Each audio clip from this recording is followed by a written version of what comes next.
News 7 Tamil நேயர்களுக்கு வணக்கம். கேள்வி நேரம் நிகழ்ச்சிக்கு உங்களை வரவேற்பதில் மகிழ்ச்சி. கேள்விகள் உண்மையை வெளிக்கொண்டு வருவதற்கான ஆயுதம், கேள்விகள் தீர்வுகளை நோக்கிய ஒரு பயணம், கேள்விகள் அதிகாரத்திற்கு எதிரான குரல். ஒவ்வொரு நாளும் ஒரு நாளினுடைய முதல் கேள்வி நியூஸ் 7 தமிழுடையது. தமிழகத்தினுடைய அரசியல் சூழல் அசாதாரணமான சூழ்நிலையை கடந்த சில நாட்களாக தொடர்ந்து தக்க வைத்துக் கொண்டிருக்கிறது. இன்றைய சூழலில் ஒவ்வொரு நாளும் கேள்வி நேரம் நிகழ்ச்சியில் முதலாக 5 கேள்விகளை பிரதானப்படுத்துவது வழக்கம். தமிழகம் முழுக்க நூற்றுக்கணக்கான கேள்விகள் தேங்கி இருக்கிற காரணத்தால் ஒற்றை கேள்வியை இன்றைய கேள்வி நேரம் மையப்படுத்துகிறது. தமிழகம் யார் கையில் இருக்கிறது? ஆட்சி தொடரப் போகிறதா? ஆட்சி மாறப்போகிறதா? காட்சிகளும் எப்படியாக நகரக்கூடும்? இந்த கேள்விகளுக்கான பதிலை இன்றைய கேள்வி நேரம் நிகழ்ச்சியில் தேட இருக்கிறோம். இந்த நிகழ்ச்சியில் நம்மோடு பங்கேற்கிற கருத்தாளர்களை உங்களுக்கு அறிமுகப்படுத்தலாம். அரசியல் ஆய்வாளரும் எழுத்தாளருமான முத்துக்குமார் அவர்கள் நம்மோடு இணைந்திருக்கிறார். பாஜகவிலிருந்து KT ராகவன் அவர்கள் நம்மோடு இணைந்திருக்கிறார். அதிமுகவிலிருந்து முதலமைச்சர் பன்னீர்செல்வம் அவர்கள் தரப்பிலிருந்து கடலூர் கங்கா அவர்கள் நம்மோடு இணைந்திருக்கிறார்.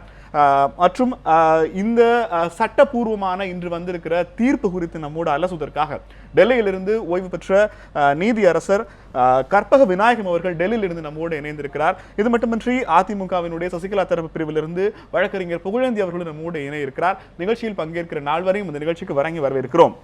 நிகழ்ச்சியில கருத்தாளரிடம் போறதுக்கு முன்னாடி முன்னாள் நீதியரசர் கற்பக விநாயகம் அவர்கிட்ட சில கேள்விகளை எழுப்பி அதன் அடிப்படையில் இந்த விவாதத்தை தொடரலாம் என்று நினைக்கிறோம். கற்பக விநாயகம் சார், இன்றைய மறைந்த முதலமைச்சர் ஜெயலலிதா மீதான சொத்து குவிப்பு வழக்கில் வெளிவந்திருக்கிற தீர்ப்பு ஒரு கர்நாடக உயர்நீதிமன்றத்தின் தீர்ப்பை அடியோடு ரத்து செய்திருப்பதை ஒரு முன்னாள் நீதியரசர்கிற முறையில் எப்படி பாக்குறீங்க? இது ரொம்ப பொதுவாகவே ஹைகோர்ட்டோட ஒரு வேர்டிக்ட் சுப்ரீம் கோர்ட் கிராஷ் பண்றதுங்கிறது அவ்வளவு சாதாரணமான நிகழ்வு அல்ல. அவ்வளவு கவனக்குறைவாக நடந்திருக்குன்னு நம்புறீங்களா?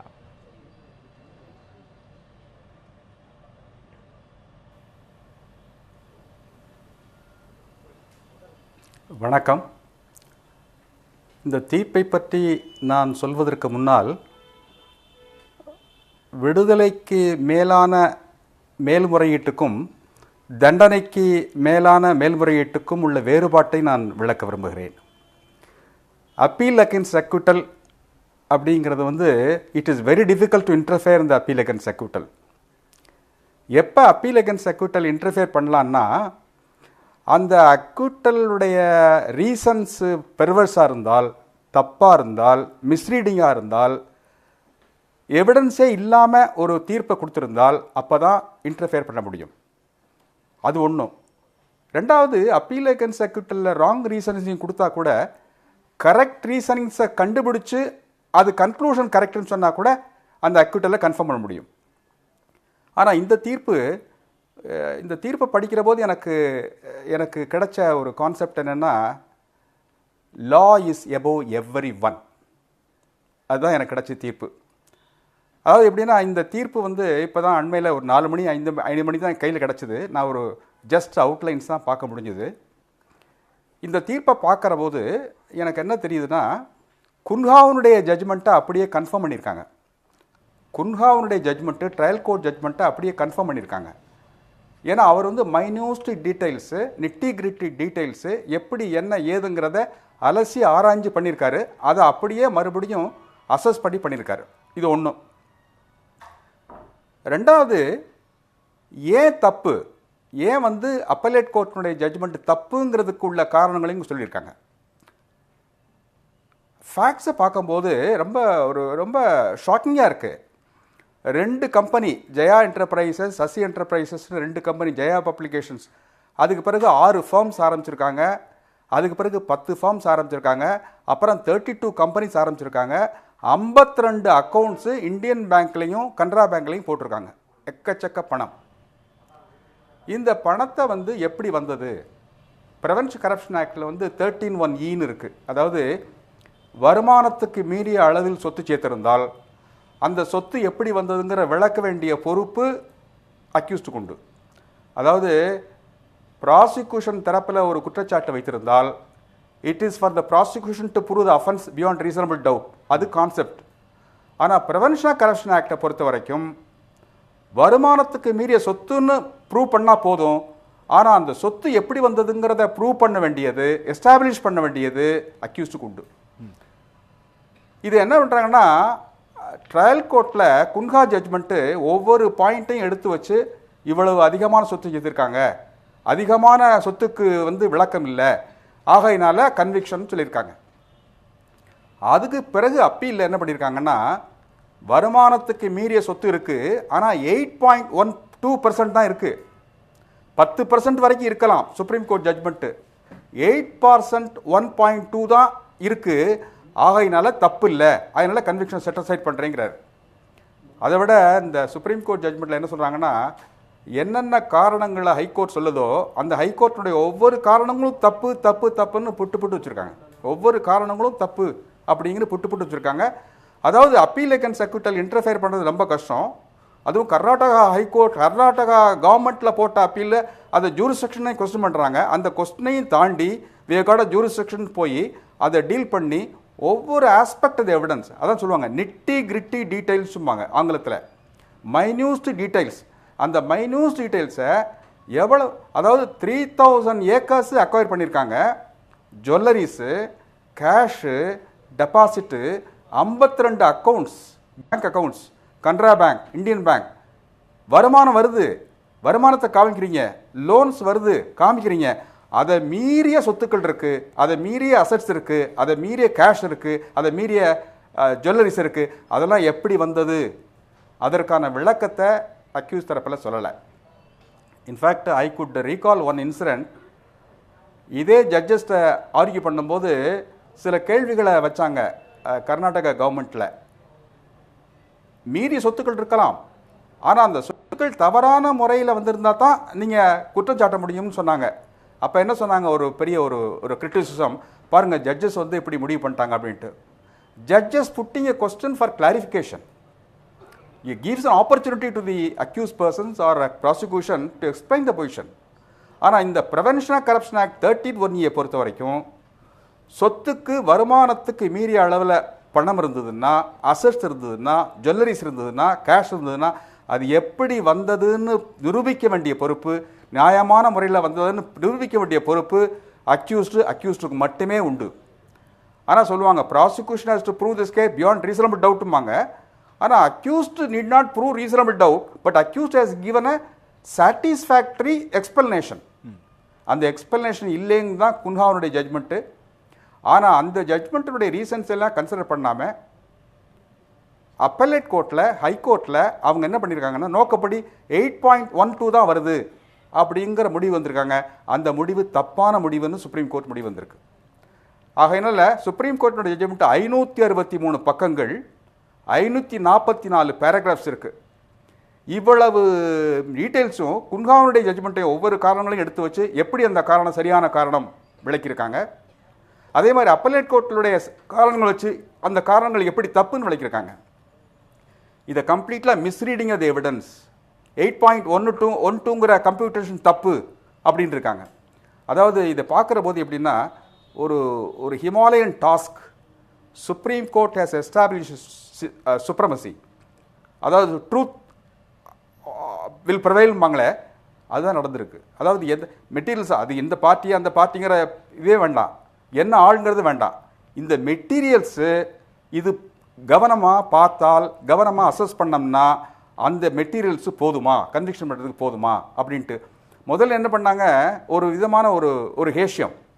அப்பீல் அக்விட்டலில் ஒரு ஜட்ஜு இன்டர்ஃபியர் பண்ணுவார், ஒரு ஜட்ஜு கன்ஃபார்ம் பண்ணுவார், ஒரு ஜட்ஜு ரிமைண்ட் பண்ணுவார், ஒரு ஜட்ஜு அக்விட் பண்ணுவார்லாம் பண்ணாங்க. ஆனால் சரியான முறையில் Supreme Court I could well appreciate Supreme Court 2 ஜட்ஜஸும் ஒரே view, materials are there, materials are acceptable and materials are sufficient to prove the conviction of the அக்யூஸ்டுங்கிறாங்க. என்னை பொறுத்தவரையில் மிகச்சரியான தீர்ப்பு அப்படிங்கிற முறையில் அந்த காரணங்கள் இருக்கு. மிகச்சரியான தீர்ப்பு. Ultimately it has proved law is above everyone. Karpaganayagam sir, இங்க இருக்கிற மிக முக்கியமான ஒரு கேள்வி, அதிமுகவினுடைய மூத்த தலைவரும் நாடாளுமன்ற துணை சபாநாயகர் தம்பிதுரை அவர்கள் சொல்லியிருக்கிறாரு, இந்த தீர்ப்பை எதிர்த்து ஒரு சீராய்வு மனு தாக்கல் செய்யப்படும் சொல்லியிருக்கிறாரு. நீங்க சொன்ன இந்த அப்சர்வேஷன்ல இருந்து எனக்கு இருக்கிற ஒரு சின்ன சந்தேகம் என்பது, இந்த குறிப்பிட்ட சொத்துக்கள் எங்கெங்கிருந்து பெறப்பட்டன அல்லது எங்கிருந்து இதற்கான மூலம் பெறப்பட்டதுங்கிறதுக்கான விளக்கம் போதுமானதாகவும் ஏற்றுக்கொள்ளக்கூடியதாகவும் இருந்தால் போதுமானதுங்கிறதா ட்ரையல் கோர்ட்ல குன்ஹா ஒவ்வொரு வரியும் வந்து சொல்லியிருக்காரு அப்படிங்கிறது உண்மைனா, இந்த சீராய்வு மனுவை பொறுத்த வரைக்கும் A1 அக்யூஸ்டாக இருக்கிற மறைந்த முதலமைச்சர் ஜெயலலிதா அவர்களுடைய தரப்பு பதில் இந்த வழக்குல சீராய்வு மனுல எந்த இடத்துலயுமே இருக்க போறதில்ல. அவங்க ஒருவேளை அதற்கான எக்ஸ்பிளனேஷன் கொடுக்க விரும்பினாலோ அதற்கான ஸ்பேஸ் இந்த வழக்குல இல்லையே. சீராய்வு மனுல அதற்கு வாய்ப்பு இருக்கிறதா?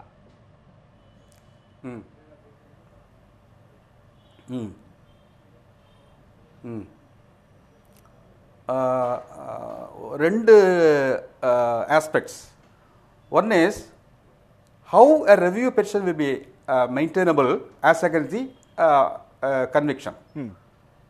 Reviewங்கிறது அப்பீல் மாதிரி இல்லை. Reviewனா when there is apparent error on the base of the record, when there is apparent error on the face of the record, the judgment, then it could be reviewed. Review போட்டா கூட, சீராய்வு மனு போட்டா கூட இதே judges முன்னால தான் வரும். இதே ஜட்ஜஸ் முன்னால என்ன செய்ய முடியும்? நீங்க தப்பு பண்ணிட்டீங்கன்னு சொல்ல முடியுமா? எதை தப்புன்னு சொல்ல முடியும்? அது சீராய்வு மனுவுக்கு பவர் கம்மி. சீராய்வு மனு மெயின்டைனபிளாக இருக்கலாம். ஆனால் சீராய்வு மனுவை எப்படின்னா சுப்ரீம் கோர்ட்டில் வந்து சில சமயங்களை கேட்கவே மாட்டாங்க, ஓப்பன் கோர்ட்டில் கேட்க மாட்டாங்க, சேம்பரில் வச்சு பண்ணுவாங்க. அப்படியே சீராய்வு மனு கேட்கணும் அப்படின்னா கூட சீராய்வு மனுவில் என்ன தப்பு கண்டுபிடிக்க முடியும்? ஏன்னா குன்ஹாவுடைய ஜட்மெண்ட்டில் ஒவ்வொரு பாயிண்ட்டையும் வச்சுருக்காங்க. ஒன்று. ரெண்டாவது, அப்பலேட் கோர்ட் ஜட்மெண்ட்டுடைய ரீசன்ஸ் ஒவ்வொன்று தப்புன்னு சொல்கிறாங்க. எதை தப்புன்னு சொல்ல முடியும் சீராய்வு மனுவில்? ஆனால் ஒன்று, சீராய்வு மனுவுக்குள்ள பவர் கம்மி, அப்பீல் பவர் அதிகமாக இருக்குது. சீராய்வு மனு when there is apparent error அப்படின்னு காமிச்சா தான் அதை இது பண்ண முடியும். ஒன்று. ரெண்டாவது, சீராய்வு மனுக்கு பிறகு இன்னொரு ரெமெடி இருக்குது. ஒன்று கியூரேட்டிவ் பெட்டிஷன். ரெவ்யூலே இல்லைன்னா curative petition is very difficult. ஆனால் நானும் 563 பக்கங்களையும் நான் பார்க்குற போது as a senior counsel, as a former judge of High Court, now I could see there is a acceptable reasonings for coming to the conclusion that offense is proved. Sir, இப்போ உங்களை பொறுத்த வரைக்கும் இந்த A1 இறந்துட்டதுனால அது 394 பிரகாரம் abide ஆகும், அவ்வளோதான். But அதனுடைய கண்டென்ட்ஸ் அஃபென்ஸ் இல்ல. இப்போ A1 தற்போது உயிரோடு இல்லை என்கிற காரணத்தை மேற்கோள் காட்டி வேறு ஏதேனும் புதிய விளக்கங்களையோ அல்லது கர்நாடக உயர்நீதிமன்றத்தில் கொடுக்க தவறிய புதிய விஷயங்களையோ கொடுப்பதற்கு வாய்ப்பு இருக்கிறதா review பெட்டிஷன்ல?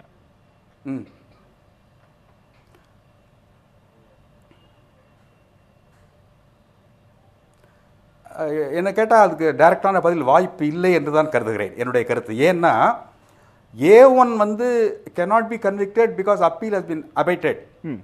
But the Supreme Court will have to consider whether offense has been committed with the abatement of the other accused. Okay. இப்போ அஃபென்ஸ் நடந்திருக்கா இல்லையாங்கிறத ப்ரூவ் பண்ணாதான் அந்த அபட்மெண்ட் வரும். அந்த மெட்டீரியல்ஸு அபட்மெண்ட்டுக்கு போதுமானதான்னு மெட்டீரியல்ஸை பார்க்கலாம். A1 இருக்க வேண்டிய அவசியமே இல்லை. A1 can argue the matter saying that no offense is made out. Same way, A2 to A4 also can argue the matter, no offense is made out. When there is no offense is made out, where is the question of abatement? அப்படி தான் argue பண்ணியிருக்காங்க. அது சொல்லியிருக்காங்க, offense is made out because there is a lot of properties, assets, disappropriation. You have no given any explanation. You have not given any satisfactory explanation to acquire that property அப்படின்னு இருக்காங்க. அதில் தப்பு சொல்கிறது வந்து A1 இறந்துட்டதுனால ஒரு புதிய நிலக்கு இருக்காது. A1 இருந்தாலும் கூட அவங்க வந்து நீங்கள் சரியான தீர்ப்பு சொல்லலை, சில மெட்டீரியல்ஸ் விட்டுருக்கீங்கன்னு சொல்ல மொழிய மற்ற விதங்களில் வாய்ப்பு இல்லை, வாய்ப்பு கம்மி. இல்லை, நீங்கள் இந்த தீர்ப்பு படித்த வரைக்கும் சீராய்வு மனு உச்சநீதிமன்றத்தில் ஒருவேளை தாக்கல் செய்யப்பட்டால் பெரிய மாற்றங்கள் இருக்க வாய்ப்பு இல்லைன்னு நீங்கள் சொல்கிறதா நாங்கள் எடுத்துக்கலாமா?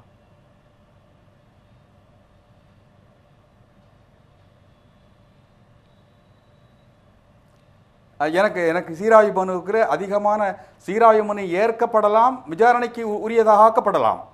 ஆனால் அந்த விசாரணைக்கு உரிய முறையில் இருக்கிற அப்பேரண்ட் எரர் இல்லைன்னா அவங்க டிஸ்மிஸ் பண்ணுவாங்க. இன்றைய கேள்வி நேரம் ரிவ்யூக்கு முக்கியமான point apparent error. Okay. The A1 to A4 or A2 to A4 have to establish. Sir சொல்லுங்க சார், தொடர்ந்து பேசலாம். அது இல்லைன்னா நோ ரிவ்யூ. இன்றைய கேள்வி நேரம் நிகழ்ச்சியில இந்த நீங்க அப்பேரண்ட் எரர் அப்படிங்கறத நீங்க எஸ்டாப்லிஷ் பண்ணாதான் ரிவ்யூ will be maintainable. இல்லன்னா இன்றைய கேள்வி நேரம் நிகழ்ச்சியில் இந்த உச்சநீதிமன்ற தீர்ப்பு குறித்த ஒரு விரிவான தெளிவான பதில்களை கேள்வி நேரம் நிகழ்ச்சியில முன்வைத்தமைக்கு ஓய்வு பெற்ற நீதியரசர் கற்பக விநாயகம் அவர்களுக்கு கேள்வி நேரம் சார்பாக எங்களது மனமார்ந்த நன்றி சார்.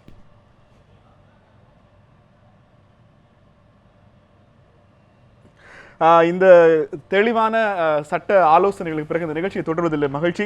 அதிமுகவில் இருந்து புகழேந்தி அவர்கள் நம்மோடு இணைந்திருக்கிறார். அவரும் நிகழ்ச்சிக்கு வரவேற்கிறோம். புகழேந்தி மற்றும் கடலூர் கங்கா இருவருக்கும் இந்த ஒரு பொதுவான கேள்வியை முன்வைக்க விரும்புகிறோம். அதிமுகவினுடைய மறைந்த முதலமைச்சர் செல்வி ஜெயலலிதா மீதான சொத்து குவிப்பு வழக்கினுடைய தீர்ப்பை எப்படி பார்க்கிறீர்கள்? கங்கா மேடம். புரட்சி தலைவி அம்மா அவர்கள் மீது இந்த மாதிரி ஒரு குற்றச்சாட்டு வருவதற்கு காரணமானவர் யார் என்று பார்த்தால் இவங்க தான், சசிகலா தான். சசிகலா மட்டும் இல்லாது இருந்திருந்தால் அம்மா ரொம்ப எளிமையான வாழ்க்கை வாழக்கூடியவர். அவருக்கு தெரியாமல் பல விஷயங்கள் நடந்திருக்கின்றது.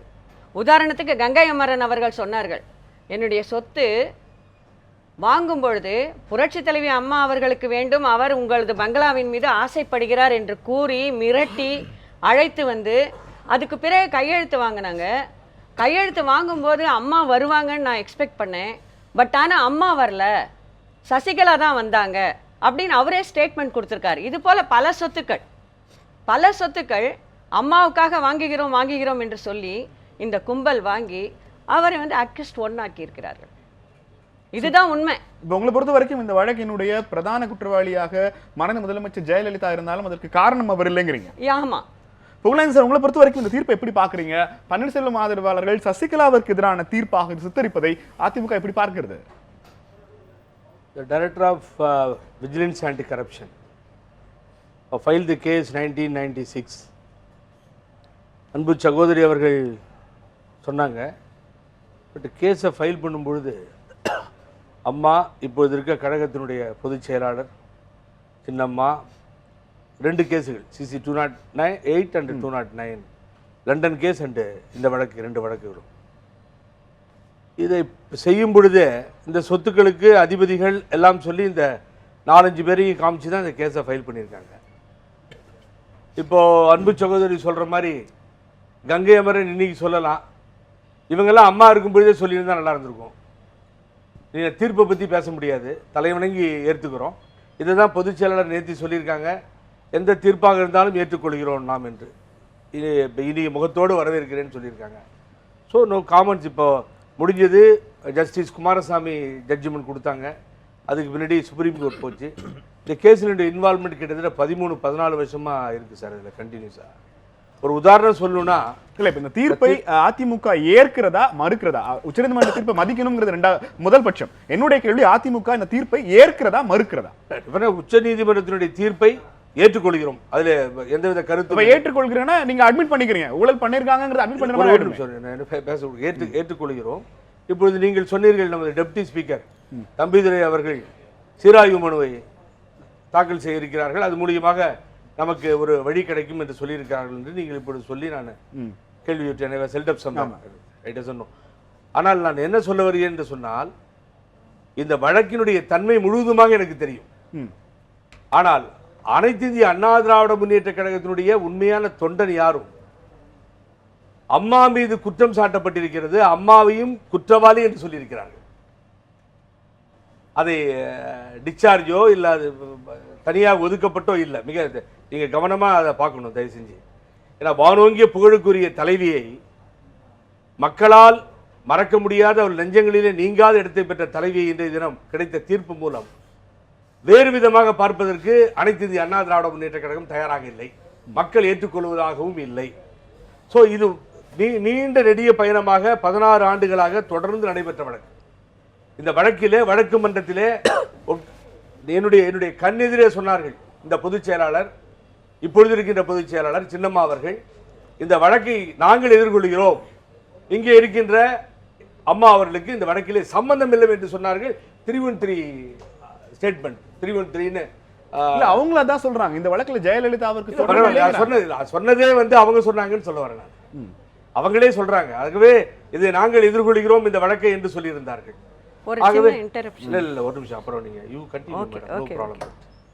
ஆகவே அப்படிப்பட்ட நிலையிலே தான் அந்த வழக்கு எடுத்து செல்லப்பட்டது. வழக்கை யார் போட்டார்கள் என்றும் இவர்களுக்கு தெரியும். 13 வழக்குகள் 12 வழக்குகள் உடைத்தறியை பற்றி வெற்றி கிடைத்தது. இந்த ஒரு வழக்கில் உச்சநீதிமன்றம் இப்படிப்பட்ட தீர்ப்பை கொடுத்திருக்கிறது. இதுதான் நடந்ததே தவிர இதை மனதார இன்றைய தீர்ப்பு அதிமுகவிற்கு பின்னடைவா? பின்னடைவு என்று சொல்ல முடியாது. எப்படிப்பட்ட தீர்ப்பு? அன்றைய தினம் அதே போல குனுகா அவர்கள் கொடுத்த தீர்ப்பை அடுத்துதானே அம்மா அவர்கள் சிறைக்கு செல்ல வேண்டிய நிலைமை ஏற்பட்டது. அதற்கு பின்னாலே தேர்தலில் வெற்றி பெறவில்லையா? ஆகவே நீங்க ஒரு இப்போதைய அதிகாரப்பூர்வ அதிமுக என்கிற கேள்வியில குன்ஹா அவர்கள் தீர்ப்பு வழங்கிய போது இந்த தீர்ப்பை அதிமுகவினர் எதிர்கொண்ட விதத்திற்கும் இன்றைய தீர்ப்பை அதிமுகவினர் எதிர்கொள்கிற வித்தியாசத்திற்கும் ஏன் கடுகளவு மலையளவு வேறுபாடு இருக்கிறது? எப்படி? குன்ஹாவினுடைய தீர்ப்பு வந்த போது அந்த நீதிபதியினுடைய சுவரொட்டிகள் மீது சாணி அடிக்கப்பட்டிருக்கிறது. அதிமுகவினுடைய ஒரு நகர சபையில் அவருக்கு எதிராக தீர்மானம் நிறைவேற்றப்பட்டது. பல்வேறு நிகழ்வுகள் தமிழகம் முழுக்க நடைபெற்றது. அது எவையெல்லாம் என்று நான் உங்களுக்கு சொல்ல தேவையில்லை. ஆனால் அதே தீர்ப்பு இன்று மீண்டுமாக உறுதி செய்யப்பட்டிருக்கிறது. மீண்டுமாக ஒரு கனத்த மௌனத்திற்கு பதிலாக பல இடங்களில் கொண்டாட்டம்.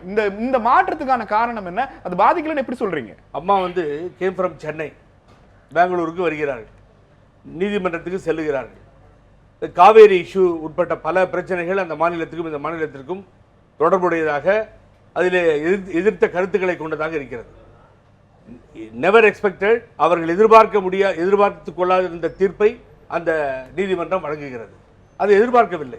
ஆகவே மக்கள் எதிர்பார்க்கவில்லை. நிரபராதி என்று வெளியே வருவார்கள் என்றுதான் நினைத்திருந்தார். ஆனால் பல இடங்களில் கோஷங்களும் மற்றவைகளும் கர்நாடக அரசுக்கு எதிராக இருந்தது என்பதை நீங்கள் பதிவு செய்திருக்கிறீர்கள். நமது தொலைக்காட்சியாளர் இடத்திலும் சொல்லியிருக்கிறார்கள். ஆகவே அப்படி வெளிமாநிலத்திலே ஒரு தீர்ப்பு வழங்கி சிறையிலே பிடித்து வைத்து விட்டார்கள் என்கின்ற ஆர்ப்பாட்டமும் போராட்டமும் அதிகமாக இருந்தது. ஆனால் இன்றைய தினம் தீர்ப்பு வருகிறது என்பது நாம் எதிர்நோக்கி இருந்த ஒன்று. என்ன வேண்டுமானாலும் ஆகலாம், நான் அதை ஏற்றுக்கொள்கிறேன். நீங்க ஒரு வழக்கறிஞர், நீதிமன்றத்தில் தீர்ப்பு இப்படி அல்லது அப்படித்தான் வருவதற்கு வாய்ப்பு இருக்கிறது. அதை எதிர்பார்க்காத ஒன்று என்று அந்த விஷயங்களுக்கு எப்படி கட்டம் கட்ட முடியும்? இப்போது அப்படிங்க எதிர்பார்த்தீங்களாங்கிறதா என்னோட ஆச்சரியமான அன்றைய எடுத்து வைத்த நமது வாதங்கள் எல்லாமே அன்றைய தினம் அந்த குனுகா அவர்கள் அப்படிப்பட்ட ஒரு தீர்ப்பை கொடுப்பார் என்பது உண்மையிலே எதிர்பார்க்கவில்லை. அம்மாவும் எதிர்பார்க்கவில்லை. என்னிடத்தில் அவர்கள் விமானத்தில் இறங்கும் பொழுதே மத்தியானம் திரும்ப போக வேண்டும் சென்னைக்கு என்று சொல்லுகிறார்கள். அப்படித்தான் ஒரு குழந்தை போல அங்கே வந்தார்கள். அது நடந்தது. எப்பொழுது எதிர்பார்க்கவில்லையோ கர்நாடகத்திலே நடந்து விட்டதே என்கின்ற ஆர்ப்பாட்டம் பெரிதாக இருந்தது.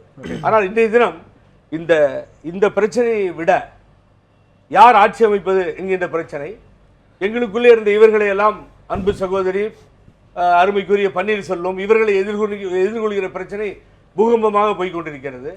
ஆகவே இரண்டையும் எதிர்கொள்ள வேண்டிய சூழ்நிலை. மீடியா வளர்ந்திருப்பதால் அத்தனையும் நேராக பார்த்துக் கொள்கிறோம். ஆகவே இங்கே தகராறுக்கோ ஒன்றே சொல்லுகிறேன். இல்ல, அப்போது மீடியாக்கள் இருந்தது, நேரில் இருந்தது. பட் அங்கே அதெல்லாம் நடந்தது, நான் இல்லை என்று சொல்லவில்லை. அம்மா இறந்தார்கள் என்ற செய்தி ஒரு 15 நிமிடம் அங்கே அடித்தார்கள், ஆம்புலன்ஸ் உடைக்கப்பட்டது, கரடம் நடந்தது. ஆனால் தமிழகம் மிக அமைதியாக இருந்தது. தமிழ்நாட்டில் நடைபெற்ற வன்முறைகள் குறித்து நான் கேள்விகள் எழுப்பினேன். தொடர்ந்து பேசலாம். கங்காமணி சொல்ல வந்தீங்க, சொல்லுங்க. ஒன்றும் இல்லை. இப்போ சசிகலா அம்மையார் அவர்களுக்கு 1980, 90களில் எவ்வளவு சொத்துக்கள் இருந்தது? இதுக்கு நேரடியாக பதில் சொல்ல முடியுமா? அப்படி அவங்களுக்கு தெரியாத விஷயமாக இருந்தால் ஒன்றை இங்கே பதிவு பண்ண விரும்புகிறேன். என்னன்னு கேட்டிங்கன்னா, ஸ்டேட் பேங்க் ஆஃப் இந்தியாவில் IRDP லோன் வாங்கி அந்த லோனை கட்ட முடியாமல் இதை ரைட் ஆஃப் பண்ணது அதெல்லாம் இருக்குது, அதுக்குரிய ரெக்கார்டு இருக்குது. இப்படி 90களில் ரைட் ஆஃப் பண்ணக்கூடிய அளவுக்கு சொத்துக்கள் மிக குறைவாகவே இருந்தது. அந்த கடனை கூட கட்ட முடியவில்லை. அதுவும் என்ன, IRDP லோன். இது மன்னார்குடி ஒரத்த நாடுல இவங்க கடன் வாங்கியிருக்காங்க, கட்ட முடியாமல் ரைட் ஆஃப் பண்ணியிருக்காங்கன்றது எல்லாத்துக்கும் தெரியும். அதுக்குரிய ஆவணங்கள் இருக்குது. இப்படிப்பட்டவர்களுக்கு இப்படி ஒரு சொத்து, இன்றைக்கு நீதியரசர் அவர்கள் சொன்னது போல எவ்வளவு மலை போல, இமயமலையை விட அதிகமாக சொத்துக்கள் இருக்கிறது. நாம் எதிர்க்கட்சி தலைவராக இருந்தவரை கேட்டுக்கொண்டிருந்தோம், ஆசியாவிலேயே மிக 3வது பணக்காரராக இவர் வந்த விதம் எப்படின்ட்டு. இப்போ இதுக்கு நாம என்ன சொல்ல போறோம்? அந்த கேள்விக்கு மக்கள் கேட்கிறாங்க. இதை நான் கேட்கல. விமர்சனம் பண்றீங்களா? சுய விமர்சனம் இல்ல. அதிமுகவின் பொதுச் செயலாளர் என்று சொல்லிக் கொண்டிருக்கின்றார்கள். அந்த பொதுச் செயலாளர் தேர்தல் கூட செல்லாது என்பது இன்றைய உச்சநீதிமன்ற தீர்ப்பில் இருக்கிற மிக முக்கியமான வாசகம் என்பது, அதிமுகவினுடைய பொதுச் செயலாளரும் மறைந்த முதலமைச்சருமான ஜெயலலிதா அவர்கள் மனிதாபிமானத்தோடு சசிகலா மற்றும் அவருடைய குடும்பத்தினரை தங்க வைக்கவில்லை, தன்னுடைய சொத்துக்களை பாதுகாக்கிற ஒரு சட்டபூர்வமான நபராகத்தான் அவர் உடன் வைத்திருந்தார் அப்படிங்கிறாரு. இந்த காரணமாகத்தான் இவர்கள் 2 பேருமே குற்றவாளிகள் என்பதை உச்சநீதிமன்றம் உறுதி செய்திருப்பதாக ஒரு ஸ்டேட்மெண்ட் வருகிறது. அவங்களுக்கும் இந்த குற்றத்துக்கும் சம்பந்தமே இல்லைன்னு அக்யூஸ்ட் 2 சொல்லிட்டாங்க அப்படின்னு அவங்க அங்கேயே ஒத்துக்கிட்டு இருக்காங்களே. இது அம்மாவை காப்பாத்துறதுக்காக இல்ல. காப்பாத்துறதுக்காக இல்லை. ஏன்னா அவங்களுக்கு அந்த ஆசையே கிடையாது. அவங்களுடைய எளிமையான வாழ்க்கையை நீங்கள் பார்த்திருப்பீர்கள். ஒரு கங்கா, தவ வாழ்க்கை தொடர்ந்து வாழ்ந்தார்கள் பேசலாம். அரசியலில. தொடர்ந்து பேசலாம். மத்துக்குமார் உங்ககிட்ட ஆரம்பிக்கலாம். நிகழ்ச்சியில இந்த சட்டப்பூர்வமான விளக்கங்களும் சரி, இன்றைய தீர்ப்பும் சரி, மத்ததுக்கு போறதுக்கு முன்னாடி இன்றைய தீர்ப்பு நடப்பு அரசியல் சூழலை எப்படி பாதிக்கும் என்று எதிர்பார்க்கிறீர்கள்? முதல்ல வந்து இந்த தீர்ப்பை பற்றி ஒரு வார்த்தை சொல்லணும். ஏன்னா வந்து இந்த தீர்ப்பு வந்து குறிப்பாக உச்சநீதிமன்ற தீர்ப்பு ஒரு வரலாற்று முக்கியத்துவம் வாய்ந்த ஒரு தீர்ப்பு அப்படின்னு சொல்கிறாங்க. என்னை பொறுத்த வரைக்கும் உச்சநீதிமன்ற தீர்ப்பு வரலாற்று முக்கியத்துவம் வாய்ந்த தீர்ப்பு அல்ல. குன்ஹா அளித்த தீர்ப்பு தான் வரலாற்று முக்கியத்துவம் வாய்ந்த தீர்ப்பு அப்படின்னு நான் சொல்கிறேன். இன்னொரு முக்கியமான விஷயம், இந்த குன்ஹா தீர்ப்பின் மூலமாக கீழமை நீதிமன்றங்களுக்கு ஒரு மிகப்பெரிய ஒரு அங்கீகாரம் கிடைத்திருப்பதாக நான் பார்க்குறேன். ஏன்னா ஒரு குற்றம் செய்பவர் இந்த கோர்ட்டில் கேஸ் போட்டு நான் மேலே பார்த்துக்கிறேன், நீ என்ன வேணால் வரட்டும் அப்படின்னு சொல்லி கீழமை நீதிமன்றங்களை எள்ளி நகையிடக்கூடிய ஒரு போக்கு இருக்குது. அந்த போக்குக்கு ஒரு மிகப்பெரிய ஒரு சம்மட்டி அடியை இந்த தீர்ப்பு கொடுத்துருக்கதா பார்க்குறேன். அந்த வகையில் இந்த குன்ஹா தீர்ப்பு மிகவும் முக்கியத்துவம் வாய்ந்த தீர்ப்பு அப்படிங்கிறத பார்க்குறேன். அடுத்தது வந்து உங்களுடைய தலைப்பு வந்து மிக முக்கியமான ஒரு தலைப்பாக நீங்கள் வச்சுருக்கீங்க. தமிழகம் யார் கையில் அப்படிங்கிறது ரொம்பவும் அற்புதமான தலைப்பு. என்னை பொறுத்த வரைக்கும் தமிழகம் இன்று யார் கையில் இருக்கிறது என்பதை விட யார் கையில் இருக்கக்கூடாது என்பது மிகவும் முக்கியமான விஷயமா நான் பார்க்குறேன். நான் யார் கையில் இருக்கக்கூடாது என்பது நான் சொல்கிறது வந்து ஆளுநர் கையில். ஆளுநர் கையில் இருக்கக்கூடாது. ஏன்னா ஆளுநர் மக்களால் தேர்ந்தெடுக்கப்பட்ட பிரதிநிதி அல்ல. அதே போல் இங்கே உள்ளாட்சி பிரதிநிதிகளும் இங்கே யாரும் கிடையாது. நேரடியாக மக்களால் தேர்ந்தெடுக்கப்பட்ட யாருமே நிர்வாகத்தில் இல்லாத ஒரு சூழல் என்பது தமிழகத்துக்கு அல்ல, ஒட்டுமொத்த இந்தியா. இது போன்ற சூழல் எந்த மாநிலத்துக்கு வந்தாலும் அது தவறு. அந்த வகையிலே பார்க்கும் பொழுது ஆளுநர் கையில் ஆட்சி இருக்கக்கூடாது. ஒரு மக்களால் தேர்ந்தெடுக்கப்பட்ட ஒரு அரசு இங்கு வர வேண்டும். அதற்கு இப்போது இருக்கக்கூடிய பொறுப்பு ஆளுநர் உரிய நடவடிக்கையை எடுக்க வேண்டியது காலத்தின் கட்டாயம். இவ்வளவு நாள் அவர் தாமதப்படுத்துகிறார் என்றால் தொடர்ந்து இந்த ஊடகங்களை விமர்சிச்சுட்டு வந்தோம். இப்போ அந்த எங்களுடைய நிலைப்பாட்டில் மாற்றம் இல்லை. இந்த தீர்ப்பு ஒரு வகையில் அதற்கு நியாயம் செய்திருக்கிறது என்றாலும் கூட இதற்கு மேலும் அவருக்கு தொடர்ந்து காலதாமதம் செய்தால் அவர் கட்டளையை வேறு இடத்திலிருந்து பெறுகிறார் என்பது மீண்டும் மீண்டும் உறுதியாகும். ஓகே, கேட்டுராகவன் சார், நிகழ்ச்சியினுடைய உங்களுக்கான நேரம் நீட்டி கொடுத்துக்கூடும். இப்போ இந்த தீர்வு முதல்ல எப்படி பாக்குறீங்க? நடப்பு அரசியல் சூழலில் இந்த தீர்ப்பு எப்படிப்பட்ட பாதிப்பை உருவாக்கும் எதிர்பார்க்குறீங்க? Welcome this judgment. ஏன்னா இது வந்து காலையில் கூட உங்கள் தொலைக்காட்சியில் தான் சொன்னேன். நான் இது எதிர்பார்க்கப்பட்ட இப்படி தான் தீர்ப்பு இருக்கும்னு நான் எதிர்பார்த்தேன். அதே போல தான் இருந்திருக்கு. இதை பொறுத்தவரை இது தமிழ்நாட்டில் எப்படி மாற்றங்களை கொண்டு அப்பலட் கோர்ட்டோட ஒரு ஜட்ஜ்மெண்ட்டை வந்து உச்சநீதிமன்றம் நிராகரிக்கும் அப்படிங்கிறத எதிர்பார்த்தீங்களா? நோ நோ நோ நோ இது நிறைய நீங்கள் சொல்கிறீங்க, நிறைய ஜட்ஜ்மெண்ட் இப்படிலாம் வந்திருக்கு. And of course his lordship justice Karpaga Vinayagam ரொம்ப தெளிவாக இங்கே சொன்னார், கருத்துக்கள்லாம் சொன்னார். அதனால் தெளிவாக இருக்கிற ஒரு தீர்ப்பு இந்த தீர்ப்பு. இது எந்த மாதிரியான விளைவுகளை தமிழ்நாட்டில் ஏற்படுத்தும் சொன்னால், இப்போவே பார்க்குறோம். நம்ம இவங்க ரெண்டு பேரும் பேசும்பொழுதே நாங்கள் அடித்தது எவ்வளோ தெரியுமா, நீங்கள் அடித்தது எவ்வளோ தெரியுமான்னு ரெண்டு பேரும் சொல்கிறாங்க. இப்போ அதிமுகக்கு உள்ளே இருக்கிற இந்த ஊழல்களெல்லாம் அவர்களாகவே இப்போ வெளியில் பேசுவது மக்களுக்கு இந்த கட்சியை பற்றி புரிந்துக்கிறதுக்கு ஒரு வாய்ப்பாக இந்த தீர்ப்பு ஏற்படுத்தி கொடுத்துருக்கிறது. அண்ட் as far as இவர் சொன்னார், ஜட்ஜ் கவர்னருடைய கையிலே இருக்கக்கூடாதுன்னு ஒத்துக்கிறேன். கவர்னர் இந்த தேர்ந்தெடுக்கப்பட்ட விஷயம் இல்லை, முதலமைச்சர் தான் தேர்ந்தெடுக்கப்பட்டவர், அப்படித்தான் வரணுங்கிறதெல்லாம் உண்மைதான். ஆனால் governor is a constitutional authority. ஒரு நிலையான ஒரு ஆட்சியை ஏற்படுத்த வேண்டிய கட்டாயம் அவருக்கு இருக்குது. அந்த கடமை அவருக்கு அரசியல் அமைப்பு சட்டத்திலே கொடுக்கப்பட்டிருக்கிறது. அதை வந்து அவர் நிர்வாகம் பண்ணும்பொழுது அதையும் கவனிக்கணும். டிலே அப்படிங்கிற பார்ட்டே வராது, அன்டியூ டிலேவே வராது. ஒரு விஷயத்தை செய்வதற்கு 24 மணி நேரம் அரசியல் சட்டத்தில் கொடுக்கப்பட்டு அதை வந்து நம்ம செய்யாமல் அந்த கவர்னர் 25 மணி நேரமாக போச்சுன்னா 1 மணி நேரம் டிலே அப்படின்னு சொல்லலாம். இங்கே டிலேங்கிற பாயிண்டே கிடையாது. பல மேற்கோள்கள் காட்ட முடியும், இந்த தமிழ்நாட்டிலேயே காட்ட முடியும். முத்துக்குமார் எடுத்து வச்ச ஒரு ஸ்பெசிபிக் பாயிண்ட் அப்படிங்கிறது, உள்ளாட்சி அமைப்புகள்ல பிரதிநிதிகள் இல்ல, சட்டமன்றம் முடக்கப்பட்டிருக்கிறது. இந்த மக்களால் தேர்ந்தெடுக்கப்பட்ட பிரதிநிதிகள் யாருமே இல்லாமல் ஒரு அரசாங்கம் இத்தனை நாட்களாக எப்படி இயங்கிக் கொண்டிருக்கிறது அப்படிங்கிறது உங்களுக்கு தெரியாம ஒன்றும் இல்லை. இதெல்லாம் வந்து இந்த உள்ளாட்சி பிரதிநிதிகள்ங்கிறதே தமிழ்நாட்டில் of course after passing of panchayat act தான் அது ரொட்டீனாக நடந்துட்டு இருக்கு. அதுக்கு முன்னாடிலாம் நினைச்சபடி நடத்துவாங்க உள்ளாட்சி தேர்தல்லாம். அவங்க இஷ்டத்துக்கு 10 வருஷத்துக்கு தடவை நடத்துவாங்க, 20 வருஷம். இந்த விஷயத்தை கேட்கிறாங்க எப்படி புரிஞ்சுக்குவார் நான் நினைக்கிறேன். எல்லாமே அதிகாரிகள் கையில் இருக்கிற ஒரு அமைப்பு எப்படி தொடர்ந்து நீடிக்கிறதுங்கிறது சரியான ஒன்றாங்க. இது வந்து இப்போ அப்படி நடக்கணும்னு சொல்லல. ஆனால் அந்த மாதிரி நடக்காத மாதிரியும் இல்லை. தமிழ்நாட்டிலேயே நீங்க வந்து பிரசிடென்ட் ரூல் இம்போஸ் பண்ணியிருக்கிறாங்க. அலெக்சாண்டர் இருந்திருக்கிறாரு, பல மாதங்கள் இருந்திருக்குது, ஆட்சி நடந்திருக்குது. பர்னாலா இப்போ கலைஞருடைய அரசாங்கம் நீக்கப்பட்டு அப்படி வந்தது. அதே மாதிரி நாடு முழுக்க உதாரணத்துக்கு சொல்ல போனா பஞ்சாப் அண்ட் காஷ்மீர்லாம் பாத்தீங்கன்னா 6 years 8 yearsலாம் ஒரு நிமிஷம் பஞ்சாப் காஷ்மீர்லாம் பாத்தீங்கன்னா 8 years எல்லாம் பிரசிடென்ட் ரூல் கண்டினியூ ஆயிரலாம் இருந்திருக்குது, நம்ம பார்த்திருக்கிறோம்.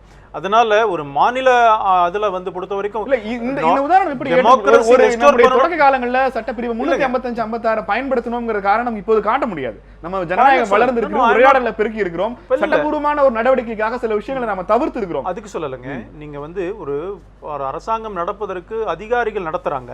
ஆனா இது இந்த மாதிரி ஒரு அசாதாரண சூழ்நிலை ஏற்படும் பொழுது சூழ்நிலை கவர்னர் புரிஞ்சுட்டு இருக்காரு, அவ்வளவுதான் கேள்வி. சட்டன்லி நீங்க நாம் இப்ப கவர்னர் ஒன்னும் சொல்லல, நான் வந்து தீர்ப்புக்காக காத்திருக்கிறேன்னு கவர்னர் சொல்லல. நமக்கு அதெல்லாம் நாமளா பேசிட்டு இருக்கிறோம். கவர்னர் இதுக்காக தான் காத்துட்டு இருக்கிறார், நம்ம நினைச்சு அதை வச்சு பேசிட்டு இருக்கிறோம். கவர்னர் அப்படியே நினைச்சு அவரு அப்படிதான் காத்துட்டு இருக்கிறாரு, அதனாலதான் டிலே பண்றாரு நினைச்சா கூட அது இன்னைக்கு சரினாவது. நான் என்ன சொல்றேன், கவர்னர் இன்னைக்கு நீங்க வந்து புதுசா இவங்க எலெக்ட் பண்ணியிருக்கிறாங்க, அந்த அமைச்சர்களை கூட்டு பேசியிருக்கிறாங்க.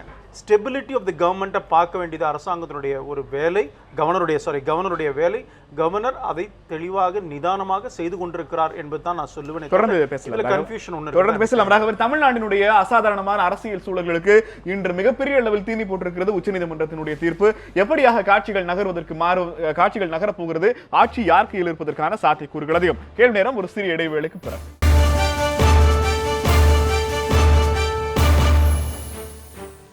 கேள்வி நேரம் தொடர்கிறது. தமிழகத்தினுடைய பரபரப்பான அரசியல் சூழலில் தமிழகம் யார் கையில் என்கிற கேள்வியை மிக முக்கியமான ஒன்றாக பேசுபொருளாக மாற்றியிருக்கிறோம். கடலூர் கங்கை மேடம் உங்ககிட்ட ஆரம்பிக்கலாம். அதிமுகவினுடைய சட்டமன்ற உறுப்பினர்கள் கூவாத்தூர் சொகுசு விடுதியில் தக்க வைக்கப்பட்டிருக்கிற சூழ்நிலையில் அவர்களை பார்க்க போகிறோம் என ஒரு மாநிலத்தினுடைய அமைச்சர் மாஃபா பாண்டியராஜன் அங்கு செல்வது என்பது ஒரு மிகப்பெரிய சட்டம் ஒழுங்கு பிரச்சனையை ஏற்படுத்தும் என்று தெரிந்தே சென்றாராம். அவர்கள் எல்லாம் சுற்றுலாவுக்கு தானே சென்றிருக்கிறார்கள். சுற்றுலாவில் இருப்பவர்களை ஒரு அமைச்சர் போய் பார்ப்பது சாதாரணம் தானே. சுற்றுலான்னு தானே எழுதி கொடுத்தாங்க, எழுதி வாங்கப்பட்டது. அது அவங்க எழுதி கொடுக்கல. இல்லை எத்தனை பேர் எங்களுக்கு ஆதரவாளர்கள், எத்தனை பேர் இவங்களுக்கு ஆதரவாளர், அங்கே இருக்கிறதுனாலேயே எல்லாருமே இவங்களுக்கு ஆதரவாளர்கள் இவங்க சொல்ல முடியாது. என்னைக்கு சட்டமன்றத்தை கூட்டி சட்டமன்றத்தை பலத்தை காட்டுறோமோ அன்னைக்கு தான் நாம பலமானவர்கள் என்ற அர்த்தம். அப்போ அவங்கள போய் பார்க்கறதுல என்ன தப்பு இருக்கு? என்ன சட்டம் ஒழுங்கு பிரச்சனை வந்துட போது? இல்ல நீங்க அங்க போய் கன்வின்ஸ் பண்றதுக்கு அல்லது பிரெயின் வாஷ் பண்றதுக்காக ஒரு அணி அங்க இருந்து போறாங்க. ஏன் சார் 5 6 நாள் 7 நாள் வச்சிருந்து நல்லா வாஷ் பண்ணிட்டாங்க, துவைச்சு காய போட்டாங்க அவங்கள. அதுக்கு பிறகு தானே நாங்க போறோம், எடுத்து மடிச்சு வைக்க தானே போறோம். புகழேந்தி சார், சட்டமன்ற உறுப்பினர்களே அவர்களது கடமையை செய்ய விடாமல் 7 நாட்கள்ல கட்டாயப்படுத்தி சுற்றுலாவிற்கு அனுப்புவது என்பது என்ன வகையிலான அரசு? சகோதரி, ரொம்ப எனக்கு ஆச்சரியமா இருக்கு. அவங்க ரொம்ப நாளா ஏடிஎம்கேல இருக்காங்க, நான் பார்த்துட்டு இருக்கேன். இது துவைக்கிறதுக்கும் மடிக்கிறதுக்கும் காய வைக்கிறதுக்கும் துணிகள் அல்ல. 10 வயசு 12 வயசு 8 வயசு பசங்கன்னா நீங்கள் வந்து இப்படிலாம் பண்ணுறா, இப்படிலாம் போடா, இப்படிலாம் வாக்கண்ணு அப்படின்னு சொல்லலாம். யாரை போய் அட்வைஸ் பண்ணுறது, யாரை ஃபோர்ஸ் பண்ணுறது? மக்களால் தேர்ந்தெடுக்கப்பட்ட பிரதிநிதிகள். இதுக்கு மீறி நேத்து மக்களால் தேர்ந்தெடுக்கப்பட்ட ஒரு பிரதிநிதி மாறு வேஷத்துல ஷார்ட்ஸ் போட்டு தப்பு வந்ததாக பேட்டி கொடுக்கிறார். நாங்க அவரை போனவரை ஒன்னும் தப்பா சொல்லியே, அவருடைய இஷ்டம், அவர் போயிட்டார். அவர் அங்க என்ன சொல்றாருன்னா சட்டமன்ற உறுப்பினர்கள் அடைத்து வைக்கப்பட்டிருக்கிறார்கள், வலுக்கட்டாயமாக வைக்கப்பட்டிருக்கிறார்கள் சொல்லியிருக்கிறார். இந்த பிரச்சனையை எழும்பொழுது நேற்று முன்தினம் அத்துணை பிரஸ், எவ்வளவு பிரஸ் இருந்ததோ அத்தனை பத்திரிகையாளர் செய்தியாளர்களையும் உள்ளே நானே அழைத்து சென்றிருந்தேன். அவர்கள் இவ்வளவு சுதந்திரமாக செய்தியாளர்களை உள்ளே அனுப்பி நேரலையில் உங்களால் காண்பிக்க முடியும் என்றால் அவர்களை ஏன் விடுவிக்காமல் அந்த சுற்றுலா விடுதலையே தங்க வச்சிருக்கீங்கிறதா கேள்வி. சார், இப்போ நம்ம friend sir mister Raghavan sir பிஜேபியில இருந்து தவறி வந்ததோ என்னவோ தெரியல, அவருடைய மனதிலிருந்து வந்து பிரசிடென்ட் ரூல் அப்படின்னு ஒரு வார்த்தையை சொல்லி பழசு நடந்ததெல்லாம் கோட் பண்ணார். Other states what has happen you quoted. But what I am saying, இந்த கவர்னர் நடுராத்திரியில் அழைத்து சட்டமன்ற உறுப்பினர்களை பார்த்து பன்னீர்செல்வத்தை இவர் தேர்ந்தெடுத்த அம்மா இருந்த பொழுது செய்தார். நடுராத்திரியிலே. அது ஆளுநர் செய்யல சார், ஆளுநர் தான் அதிமுக செஞ்சது. இல்ல, ஆளுநர் அழைத்தார், நானும் இருந்தேன். ஆளுநர் அழைத்தார், அதுக்கு பின்னாலே தான் சென்றோம். அங்கே உங்க எம்எல்ஏஸ்லாம் வரணும்னு கம்பல்சரியா சொல்லிட்டார் ஆளுநர். அதுக்கு பின்னாடி அத்தனை பேரும் கோச் பஸ்ல 4 பஸ்ல போய் இறங்கி, அதாவது ஒரு மரணத்தினுடைய துக்கத்தை குறைந்தபட்சமாக அனுசரிக்க கூட விடாமல் பதவியேற்பு விழாவை நடத்த வேண்டும் என்று ஆளுநர் கட்டாயப்படுத்தி இருக்கிறார், அப்படி சொல்லலாம். இல்ல நான் அப்படி சொல்ல மாட்டேன். then? ஆளுநர் வந்து சட்டமன்ற உறுப்பினர்களை பார்க்க வேண்டும் என்று சொல்கிறார். நீங்கள் அது முடியாது என்று சொல்ல முடியாது ஆளுநர் இடத்திலே. ஆகவே அத்துணை சட்டமன்ற உறுப்பினர்களும் சென்று ஆளுநரை பார்த்தார்கள். பன்னீர்செல்வம் தேர்ந்தெடுக்கப்பட்டார். ஆனால் நான் கேட்கிறேன், இன்றைய தினம் எத்தனை நாள் வேண்டும்? அன்பு நண்பர் கேட்டார்கள். சரி, எத்தனை என்னுடைய நாள் கேள்வி- ஆளுநருக்கு வேண்டும்? இல்ல, நீங்க இப்போ ஆளுநரை நோக்கி வைக்கிற குற்றச்சாட்டுகளுக்கு எனக்கு எந்த விதமான முரண்பாடும் அல்ல. என்னுடைய கேள்வி, எதுக்காக ரெசார்ட் கொடுக்குறீங்க? அவ்வளவுதான் கேள்வி. அதுக்கு தான் சார் வந்துட்டு இருக்கேன். இப்ப நாங்க எல்லாத்தையும் அனுப்பிச்சா அவங்க ஊருக்கு போறாங்கன்னு வச்சுக்குவோம். வேற வந்துட்டு சார் அலோவ் பண்ணுங்க ப்ளீஸ். எல்லா இடத்துக்கும் போறாங்க. எல்லாத்தையும் எப்படி ஒரே நேரத்தில் அர்ஜென்ட் அசம்பிள் பண்ணுவீங்க? இப்ப என்ன சார் எத்தனை இதற்கு முன்பாக பல முறை அதிமுக தரப்பிலிருந்து சென்னையில் தங்கியிருங்கள்னு ஒற்றை வரி போதுமானது. போதுமானது. இல்ல இப்ப சொன்னா யாரும் கேட்க மாட்டாங்கிறத தங்க வச்சிருக்கீங்களா? சார் கவர்னர் மாளிகையில் ஒரே இருந்து நிமிஷம். நீங்க இருங்க. நீங்க வந்து அதாவது வந்து அர்ஜென்டா வான்னு சொல்றதுக்கும் இப்ப உடனே கூட்டுவான்றாரு, நைட்டோ இல்ல காலையிலயோ. எங்களுக்கு அந்த ரிஸ்க் எடுக்க நாங்க தயாரா நேற்று இல்ல. இதே கேள்வி இதே பதில். ஆளுநர் மாளிகைக்கு எம்எல்ஏ ஹாஸ்டலுக்குமான டிஸ்டன்ஸ் எவ்வளவு? ஆளுநர் மாளிகைக்கு கூவாத்தூர் ஹாஸ்டலுக்கு டிஃபரன்ஸ் எவ்வளவு டிஃபரெண்ட் எவ்வளவு சொல்லுங்க.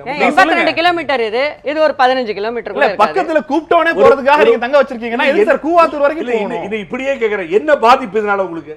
சட்டமன்ற உறுப்பினர்களை அவர்களுடைய விருப்பத்திற்கு மாறாக தங்க வைத்திருக்கிறீர்கள்ங்கிற புகாருக்கான பதில் வரலங்கிறத கேள்வி. அங்க இருக்க சட்டமன்ற உறுப்பினர் 125 பேர் இருக்காங்க. 125 பேரை எல்லா கேமராவையும் கொண்டு போய் நிறுத்தி சட்டத்துக்கு புறம்பாக யாருடைய போனும் அக்சஸ்ல இல்ல. யாருடைய போனும் அக்சஸ்ல இல்ல. யாரு? யாருடைய ஒரு தொலைபேசி செல் நம்பர் வேணும் சொல்லுங்க, நான் கனெக்ட் பண்ணி தரேன். சார் நான் வந்து பேசணும் சொல்லுங்க, நான் கனெக்ட் பண்ணி தரேன். நான் வந்து 4 நாளா பேசுறேன். போறேன்னு சொல்லுங்க, நான் கூட்டி போறேன்.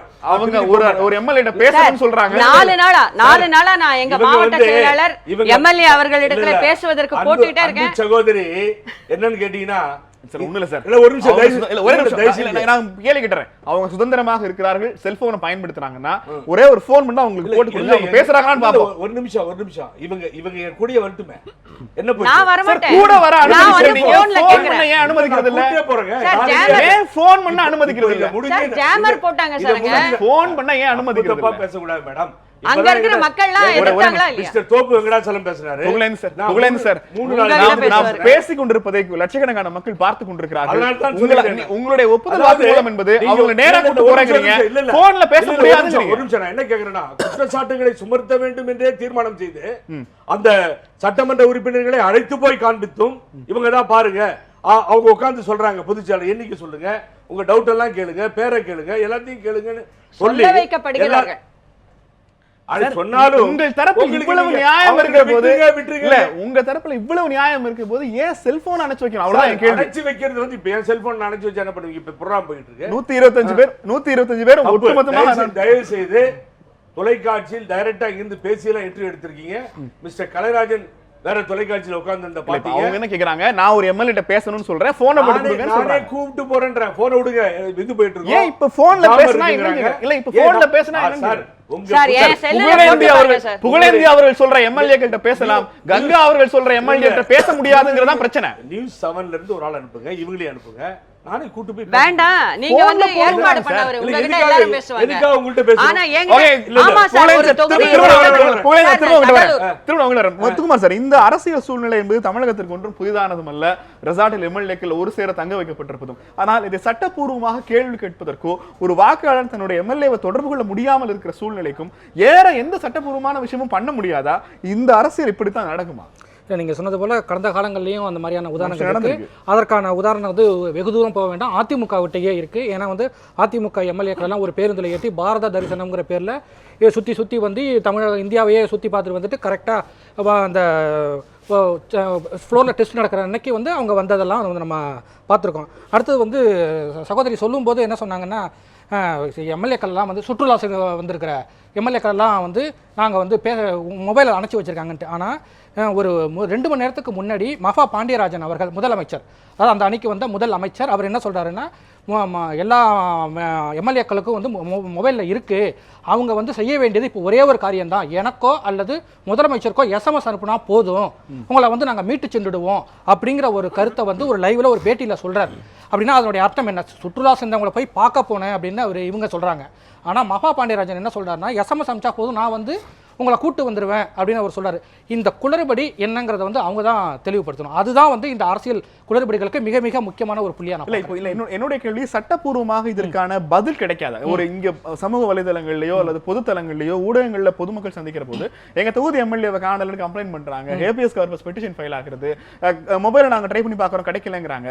ஒரு அதிமுக மாதிரியான தமிழக வரலாற்றில் ஒரு மிக முக்கியமான கட்சியினுடைய சட்டமன்ற உறுப்பினர்களை வாக்காளர்கள் அணுக முடியலங்கிற ஒரு இந்த இடைவெளியை ஒரு கட்சி எப்படி விரும்புதுன்னு நினைக்கிறீங்க? இல்ல, அதாவது இன்னைக்கு அந்த அக்கௌண்டபிலிட்டி இப்போ உடனடியாக அவங்க மக்களை சந்திக்க வேண்டிய தேவைங்கிறது இப்போதைக்கு இல்லை. இப்போதைக்கு ஃப்ளோர் டெஸ்ட் தான் அவங்கள பொறுத்த வரைக்கும். இன்னைக்கு மக்களுடைய அதிருப்தி அல்லது மக்களுடைய கோபங்கிறது அவங்கள பெரிய அளவில் நேரடியாக தாக்காது. தேர்தல் என்று வந்தால் மட்டும்தான் இது வந்து அவங்களை தாக்கும். அதனால வந்து இப்பொழுது அவர்கள் யாருக்கு விசுவாசமாக இருக்கிறார்கள் என்பதை காட்டினா மட்டுமே போதுங்கிற ஒரு சூழல் இருக்கிறப்போ உள்ள இருக்கக்கூடியவர்கள் கூட புகார் மனு கூட கொடுக்காம கூட இருக்கலாம். ஏன்னா அவங்களுடைய விசுவாசம் யாரை நோக்கி இருக்கிறது அப்படிங்கிறதா இதில் முக்கியமான விஷயம். அதுதான் அதை தீர்க்கும் போது தான் இதுக்கு மிக முக்கியமான விஷயம். ஆளுநர் ஃப்ளோர் டெஸ்ட் அப்படின்னு சொல்லிட்டா எல்லா எம்எல்ஏ ஏன் அங்கே ரிசார்ட்ல இருக்க போறாங்க, நேரம் இங்கே வரப்போறாங்க. ராகவன் சார், இங்கதான் இங்க முக்கியமான ஒரு கேள்வி. சட்டம் ஒழுங்கை பார்க்கக்கூடிய ஒரு பொறுப்பு தற்போது ஆளுநரிடம் இருக்கிறது. ஒரு உத்தரவுகளை நிறைவேற்றலாமா வேண்டாமா என்கிற முடிவை தலைமைச் செயலாளர் ஆளுநரோடும் டிஜிபி ஆளுநரோடும் கலந்தாலோசனை செய்யக்கூடிய சூழ்நிலையில் ஒரு காபந்து முதலமைச்சர் இருக்கிறார். நீங்க எல்லாம் சொல்றீங்க. சரி, சொல்லுங்க நீங்க கேள்வி. என்னுடைய கேள்வி, இந்த பிரச்சனையில் இந்த சட்டமன்ற உறுப்பினர்களை ஒரு வாரமா தங்க வச்சிருக்காங்க, அவங்களை வெளியில கூட்டிட்டு வர்றதோ அல்லது இங்க வைக்கப்பட்டிருக்கிற பதிவு செய்யப்பட்டிருக்கிற புகார்கள் மீது நடவடிக்கை எடுப்பதோ எந்த விதமான நடவடிக்கையும் எடுக்காமல் இருப்பதற்கான காரணம் என்ன? இங்க பாருங்க, இது அதுதான் நானும் கேட்கிறேன் திரு பன்னீர்செல்வம் அவர்கள்ட்ட. நீங்க வந்து வேதா நிலையத்தை நினைவகமாக மாற்றணும்னு கையெழுத்து இயக்கம் நடத்திட்டு இருக்கிறாரு. நீங்க chief minister, do it. Administrative rights எத்தனையோ இருக்கு, பவர்ஸ் எத்தனையோ இருக்கு, என்னென்னவோ செய்ய முடியும். நீங்க நினைக்கிறது போல அவர்கள்லாம் அங்கே இருக்கிறாங்கன்னு சொன்னா மீட்டு கொண்டு வரதுக்கு டிஜிபி டைரக்ஷன் கொடுங்கன்னு தான் சொல்றோம். இப்போ இவங்களுடைய பிரச்சனையே இதுல வந்து கவர்னர் ஒரு இன்ஸ்ட்ரக்ஷன் கொடுக்குறாருன்னா என்ன ஆகும்? ஒரு சீஃப் மினிஸ்டர் ஒரே ஒரு செய்தி, கோட்டைக்கு போறதுக்கு முன்னாடி முதல் நாள் மாலை மைத்ரேயன் சந்தித்தார் ஆளுநரை.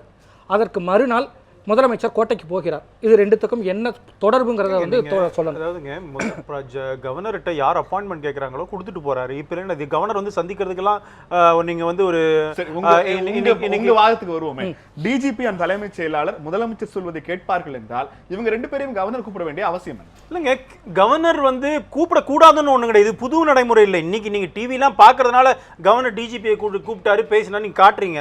எத்தனையோ தடவை கூப்பிட்டுருக்காரு, எத்தனையோ தடவை சீஃப் செக்ரட்டரி மீட் பண்ணிருப்பாங்க, எத்தனையோ தடவை முதலமைச்சர் மினிஸ்டர்ஸ் யாரெல்லாம் நானே கூட ஒரு பர்சனல் விஷயமா முன்னாள் கவர்னர் பதவியில் இருக்கிற போது ஒரு கவர்னர் இல்ல ஒரு முதலமைச்சர் பதவியில் இருக்கிற போது ஒரு கவர்னர் தலைமைச் செயலாளரையோ டிஜிபி கூப்பிடுவது என்பது வேறு, முதலமைச்சர் ராஜினாமா செய்த பிறகு காபந்து அரசில் இருக்கிற போது கூப்பிடுவது என்பது வேறு. ரெண்டு வித்தியாசம் இருக்கிறது. ரொட்டீன் இன்புட்ஸ்லாம் கவர்னர் போய் தான் சார் ஆகும். பப்ளிக் கூட கவர்னரை பார்க்க முடியும் சார். நான் வந்து திரு ரோசையா கவர்னர் ஆகும்போது நான் பார்த்திருக்கேன் அவரை போய்.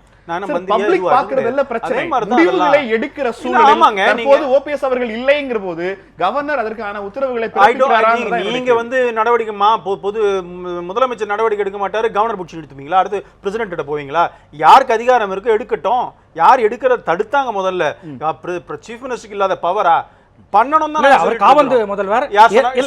சரி, எனக்கு ஒண்ணு முத்துக்குமார் நீங்க சொல்லுங்க, காபந்து முதலமைச்சர் சொல்றீங்க. ஆஃப் கோர்ஸ் அது லீகல் டேர்ம், அது கிடையாது. அப்படியே இருக்கட்டும். எதெல்லாம் செய்யணும், எதெல்லாம் செய்யக்கூடாது சொல்லுங்க. இல்ல இதெல்லாம் அதாவது ஒரு மிக மிக முக்கியத்துவம் வாய்ந்த ஒரு முடிவுகளை வந்து பாலிசி டிசிஷன் தான் எடுக்க மாட்டாங்க. பாலிசி டிசிஷன் தான் எடுக்க மாட்டாங்க. அட்மினிஸ்ட்ரேட்டிவ் டிசிஷன்ஸ்லாம் எடுக்கணும். அதுக்கா சார் வாஜ்பாய் வந்து கார்கில் யுத்தத்தையே சந்திச்சாரு. கார்கில் யுத்தத்தையே வாஜ்பாய் கவர்மெண்ட் சந்திச்சது. அப்ப வந்து ஃபுல் ஃபிளெஜ் பிரைம் மினிஸ்டர் இல்ல இருந்தது. அப்ப அவர் எடுத்தாரு. நீங்க அட்மினிஸ்ட்ரேட்டிவ் டிசிஷன் எடுக்கவே மாட்டேங்கிறீங்க. இப்ப கவர்னர் தப்பு சொல்லிட்டு இருக்கீங்களா? இந்த கேள்விக்கான பதில், உங்களால் உங்கள் கட்சியினுடைய எம்எல்ஏக்களை மீட்டு கொண்டு வருவதற்கான அதிகாரமே இல்லாத ஒரு முதலமைச்சரை நம்பி எப்படி அதிமுக சட்டமன்ற உறுப்பினர்கள் வாக்களிப்பார்? முதலமைச்சருக்கு அதிகாரம் இருக்கு. முதலமைச்சருக்கு அதிகாரம் இருக்கிறது. முதலமைச்சர் இதை வந்து ஒரு சட்டம் ஒழுங்கு பிரச்சனை நாட்டிலே வந்துவிடக் கூடாது என்பதற்காக அமைதியாக பார்த்து கொண்டிருக்கின்றார். அவரை பத்தி உங்களுக்கு நல்லா தெரியும். இப்ப கட்சியிலையும் கூட அவர் அமைதி காத்தார். சரி, அவங்க சொன்னாங்க நான் கட்சியை பார்த்துக்கிறேன், நீங்க அரசியலை பார்த்துக்கங்கன்னாங்க. சரி, கட்சி உடையாம இருக்கணும்ன்றதுக்காக பண்ணாரு. அதுக்கும் மேல மிரட்டலும் உருட்டலும் பயமுறுத்தலும் வந்தபோது இது தவறு இல்லையா? இந்திய பாதுகாப்பு சட்டம் 1872 பிரிவின் படி 16-17-18 ஓபிஎஸ் அப்படி சொல்லல, நிர்பந்தப்படுத்தப்பட்டார். அதுவும் இல்லாம அதெல்லாம் இல்ல, நிர்பந்தப்படுத்துறதே தப்பு. அதே இந்த செக்ஷன் 16, 17, 18ல வந்துருது இந்திய பாதுகாப்பு சட்டத்துல. அப்ப நிர்பந்தப்படுத்தப்பட்டு அவர் என்னது ஃபேக்ஸ்ல தான் இதையெல்லாம் 2-3 நாள் கழிச்சு தான் சொல்லணும்னு ஏதாவது வைகராக ஃபேக்ஸ்ல தான் இருக்கு. பேசலாமா? ஒரு நிமிஷம் சொல்லுங்க. ஃபேக்ஸ்ல தான் அனுப்பி இருக்காரு. அந்த ஃபேக்ஸ்ல கூட அந்த டைம் போட்டிருக்காரு. அத இன் பர்சன் போய் கொண்டு போய் தரல. இது மாதிரி பெரிய சிக்கல்கள் மிரட்டப்பட்டார், உருட்டப்பட்டார் அப்படின்னு சொல்றவர் எதற்காக பிரதமருக்கு நன்றி தெரிவித்து கடிதம் எழுதினார்? ஒருவேளை அந்த கடிதத்தை எழுதணும்னு மிரட்டி இருப்பாங்க. ஆமா, கவர்னரே மிரட்டுறாங்க சார். கவர்னரே மிரட்டுறாங்க சார். நான் நினைச்சேன்னா எது வேணாலும் பண்ணுவேன். கவர்னரே மிரட்டுறாங்க. எனக்கு ஒரே பாயிண்ட் சொல்லுங்க. நான் என்ன சொல்றேன், முன்னையோட இப்பெல்லாம் எம்எல்ஏ ஹாஸ்டல்லாம் இப்போ எல்லா ஃபெசிலிட்டியும் இருக்கிற உடையதும் இவங்களுக்கு இந்த சசிகலா தரப்பு அவங்களுக்கு முதல்ல நம்பிக்கை இல்லை. உங்களுக்கு நம்பிக்கை இருந்தால் அங்கே வைக்க வேண்டியது தானே. கவர்னர் மாளிகை பக்கத்தில் தானே இருக்குது. நீங்கள் இவங்க இப்படி சொல்லும் பொழுது இல்லை நீ சுதந்திரமா போன்னு சொல்லிட்டு போங்களா, முடிஞ்சு போச்சு. நீ என்ன கூட்டு போறேன், பிரஸ்ஸை கூட்டு போறேன். அவங்களுக்கு வந்து அருணாச்சல பிரதேசம்லாம் வந்து கண்ணுக்கு முன்னாடி வந்திருக்குமோ என்னவோ தெரியல. எம்எல்ஏக்கள் மீது உங்களுக்கு நம்பிக்கை இல்லைன்னு சொல்லிட்டு போங்க, அவ்வளவுதான். இந்தியாவில் இதற்கு முன்பாக எம்எல்ஏக்களை வைத்து எப்படியான விளையாட்டுகள் எல்லாம் நடைபெற்றிருக்கிறது. சீஃப் மினிஸ்டர் விளையாடுறாங்கல்ல, சீஃப் மினிஸ்டர் அதான் சொல்லிட்டு இருக்காரு. எல்லாம் குதிரை பேரம் தான் சார். சீஃப் மினிஸ்டரே கட்சி மாத்திட்டு போறாங்க சொல்றவங்க எம்எல்ஏஸ் பண்ணிருப்பாங்க. அவருக்கு நான் சொல்றேன், அன்பு நண்பர் வந்து சொன்னாரு இது நடைமுறையில் இருந்துட்டு இருக்குன்னு. 1984 1984 mister Rama Rao was the chief minister of Telugu Desam.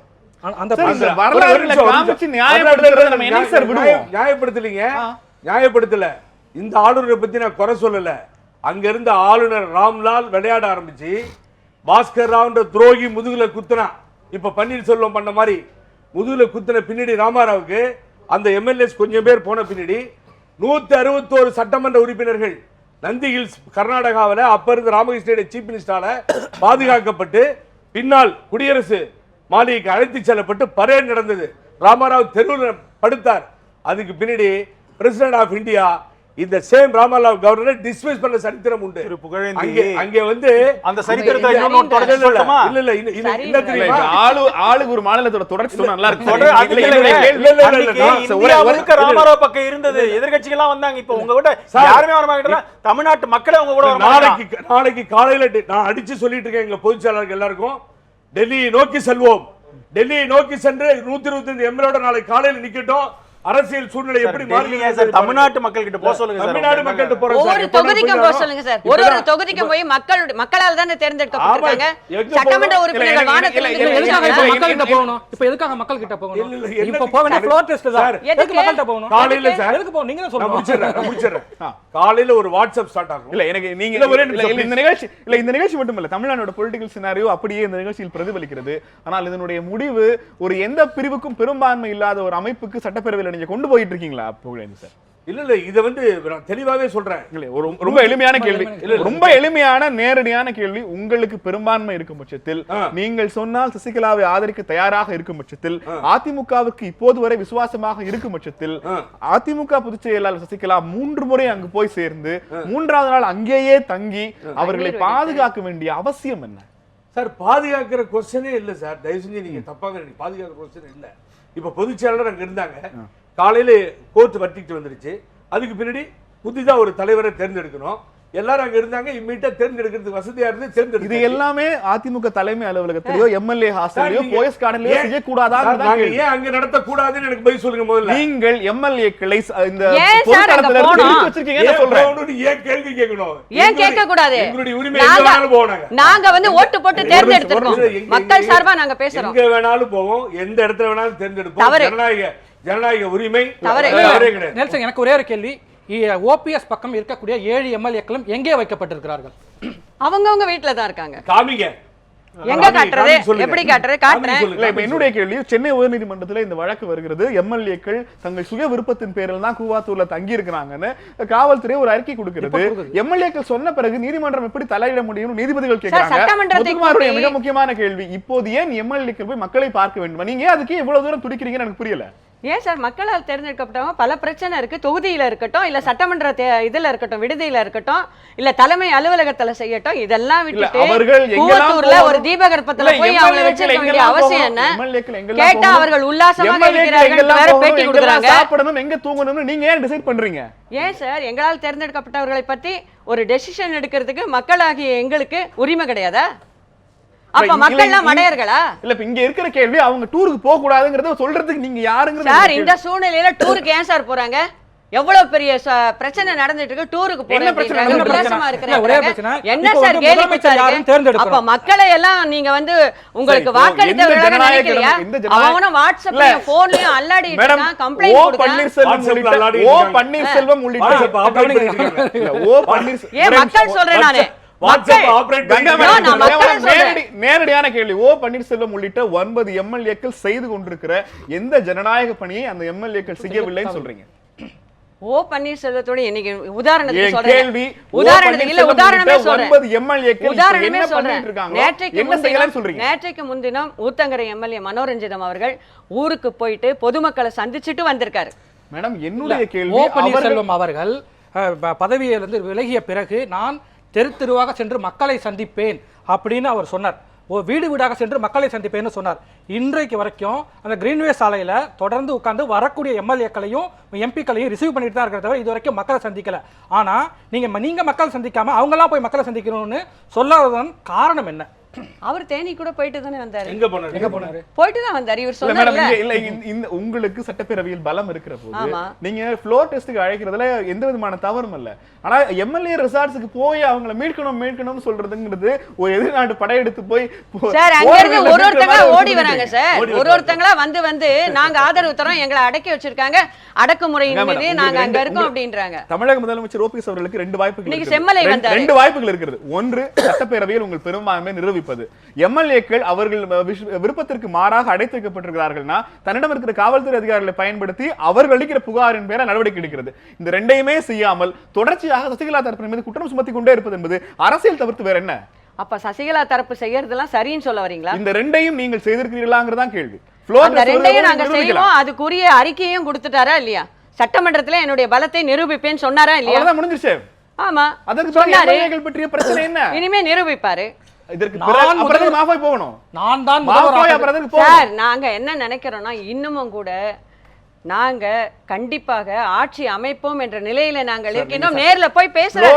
ஏன் சார் மாஃபா போறாரு, நீங்க விடுங்க பேசட்டுமே. மாஃபா எதுக்கு போகணும்? பேசட்டும், ஏன் போக கூடாது? முதலமைச்சர் பன்னீர்செல்வத்தை இல்ல ஏன் சார் போக கூடாது? நான் என்ன தெரியுங்க, நீங்க 144 போட்டிருக்காங்க. 4 பேருக்கு மேல ஒண்ணா கூட கூடாதுன்றது 144. ஆனா அங்க எத்தனை பேர் கூடி நின்னு பேசிட்டு இருக்காங்க? சட்டத்தை மதிக்கிறாங்களா? சொல்லுங்க, சட்டத்தை மதிக்கிறாங்களா? 144 இருக்கா இல்லையா? மேடம் நீங்க யாருக்கு எந்த அணியில பேசிக்கிட்டு இருக்கீங்க? சட்டத்தை தற்போது பார்க்க வேண்டியது ஓபிஎஸ் அவர்களுடைய கடமை. ஏன் அந்த எம்எல்ஏஸ்ல அங்க இருக்காங்க நான் கேக்குறேன். ஏன் அவர் மேல நடவடிக்கை எடுக்கறீங்க? அததான் கேக்குறாங்க. அத போய் யார்கிட்ட கேக்குறது? ஓ பண்ணி ஒரு மாவட்ட ஆட்சியர் சட்டம் ஒழுங்கு பிரச்சனைக்காக 144 தடை உத்தரவு பிறப்பிச்சிருக்காங்கன்னா அது முதலமைச்சருடைய நேரடி பிரிவுக்கு கீழ வருது. ஆமா அந்த பிரிவின் கீழ வருது. ஆனா அவங்க யாரும் மதிக்கல, எல்லாரும் ஒண்ணா கூடிக்கிட்டு கும்மி அடிச்சிட்டு இருக்காங்கல்ல.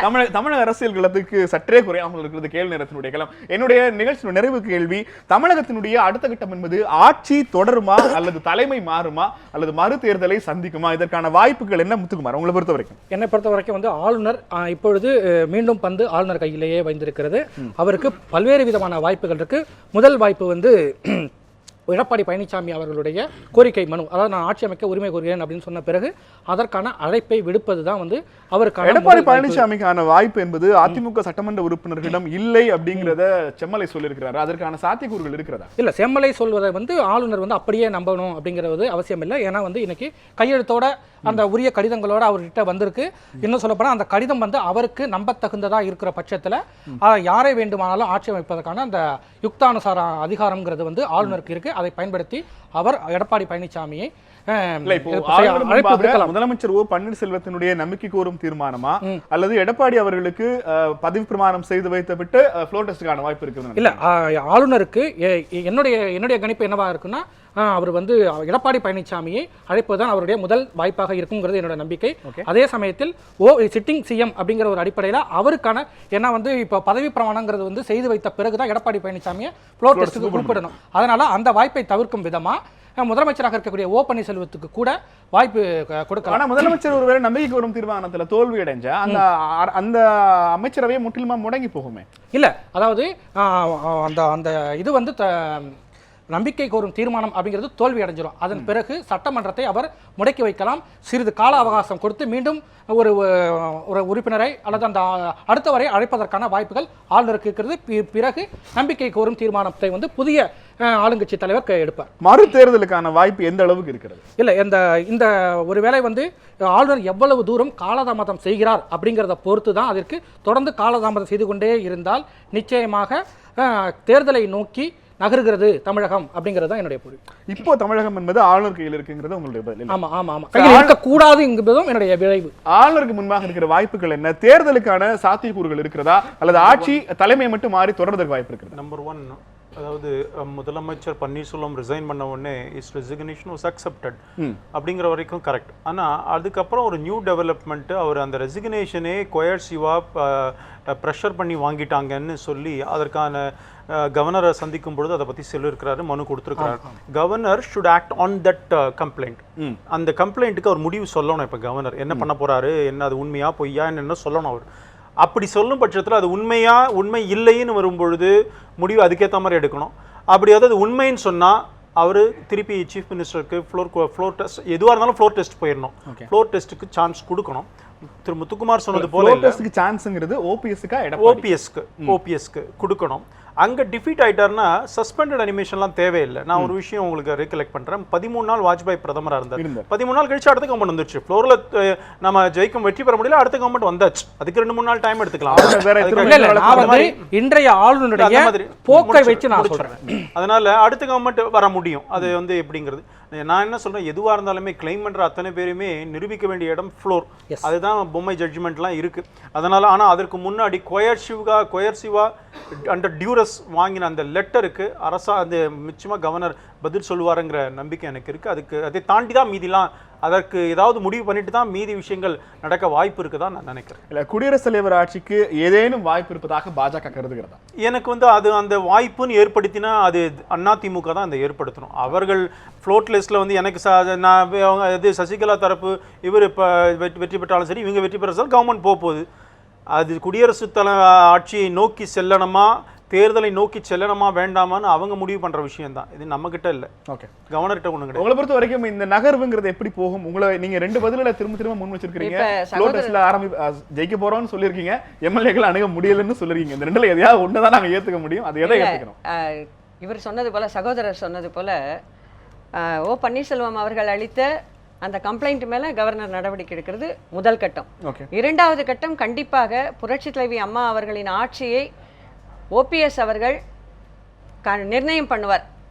அவருடைய பலத்தை சட்டமன்றத்தை கூட்டி காட்டுவார். முதலாக இவரை தான் கூப்பிடணும். ஏன்னா இவர் வந்து இப்பொழுது இருக்கிற முதலமைச்சர். நமக்கு தேவை 118. ஆமா, 117 ஒரு மேஜிக் நம்பர்.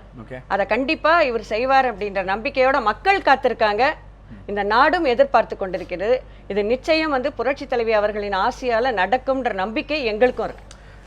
மறு தேர்தல் அல்லது ஆட்சி தொடர்வது அல்லது ஆட்சியிலேயே தலைமை மாறுவது எதுக்கு வாய்ப்பு இருக்குதுன்னு நினைக்கிறீங்க? ஜனநாயக முறைப்படி பெரும்பான்மையான சட்டமன்ற உறுப்பினர்கள் எங்க இருக்கிறார்களோ அங்கேதான் அந்த ஆட்சி தொடரும். அப்ப கூவாத்துறை தலைமையாக நம்ம தொடரல வந்து நிரூபிக்கிறோம். ஃப்ளோர் டெஸ்டுக்கு ரெடியா இருக்கும். பட் கடைசியா அவங்க இறுதி கேள்விகளுடைய பதில், அவர் excellency governor have accepted the resignation from mister Panneerselvam. அதை வந்து நான் தப்பா கொடுத்துட்டேன், அதான் கொடுத்துட்டேன்னு பன்னீர்செல்வம் குழந்தை அவர் தப்பா கொடுத்துட்டேன்னு சொல்லல, ஏதோ ஒன்று சொல்றாரு. நான் வற்புறுத்தப்பட்டு சொல்றாரு.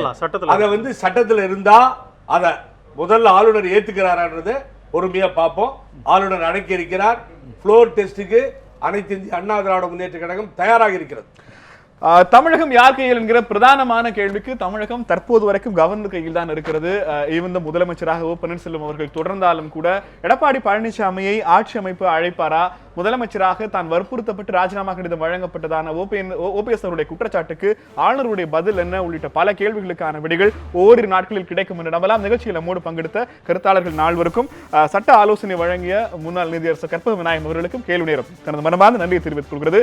இன்னொரு சந்திக்கலாம். நன்றி, வணக்கம்.